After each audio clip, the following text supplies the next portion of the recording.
Chief Meteorologist Mike Everett joins us now. And Mike, on one hand, we've got great sunny, dry weather, but that's perfect recipe for fires like this. Exactly, and that's what we were experiencing this weekend. We saw those temperatures getting up into the 80s this weekend at SeaTac. I mean, it's one thing if it happens during summer, it's wonderful, but it's October. We are ready for some fall, and I'll tell you what, fall is on the way in a big way this weekend. I'll tell you about that in a moment, but well, let's play the hand that we are dealt right now. We've still got a lot of that wildfire haze. Again, when you can see it at night underneath the lights there, that's a thing. We're seeing it at SeaTac right now. What we also saw at SeaTac was something very interesting. Temperatures coming way down, almost 20 degrees lower than they were this time yesterday. But despite that, still 7 degrees above average. Even in the overnights, 52 sounds cool, but 47 is the 30-year average for this time of year. Sunset at 6:17 tonight, and once again, no rain in those gauges. Of course, we've been saying that for a while. It's been since June that we had really any meaningful rainfall. So we've kind of lost some ground here as far as the drought goes. In fact, remember, for most of the year, we were drought-free.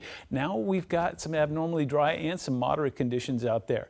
Take a look at air quality. That's not great either. In fact, this is tomorrow's forecast. Lots of dots on there, many of them yellow, a couple of oranges and some reds mixed in there, especially across the eastern portion of the state. We're seeing a lot of that smoke basically pooling or piling up against the eastern foothills of the Cascades there. So as we put this into motion, one of the things that we've got going for us is a little bit of onshore flow. In fact, you'll see that start to clear things near the Olympic Peninsula. This is 6 o'clock tomorrow night, so we get a little bit of a pocket that opens up. Many portions of the I-5 corridor, especially up towards Skagit, Whatcom, and Snohomish counties there, are going to remain very smoky, basically through Thursday. This is Wednesday. Not a whole lot has changed. Things looking good along the coast, a little bit of onshore flow there. But here's what happens.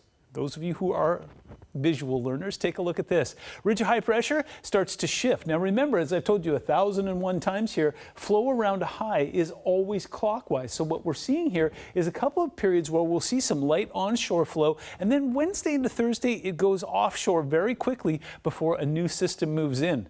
Check out our new system. Look at this thing. Beautiful, comma shape there. Most of the energy heads up into Alaska and British Columbia, but what it does is brings a frontal boundary that kind of opens the door for us on Friday, and then the second half of that moves in this weekend and will really bring some rain and some low-level snow potential our way. In the meantime, it's going to stay warm and weird for the next couple of days. Temperatures will be in the upper 60s both Tuesday and Wednesday, dialing it back slightly on Thursday, and then big changes on Friday put us in the 50s by day, and it looks like a couple of systems are going to bring some rain by day and some snow as low as 4,000 feet by Sunday.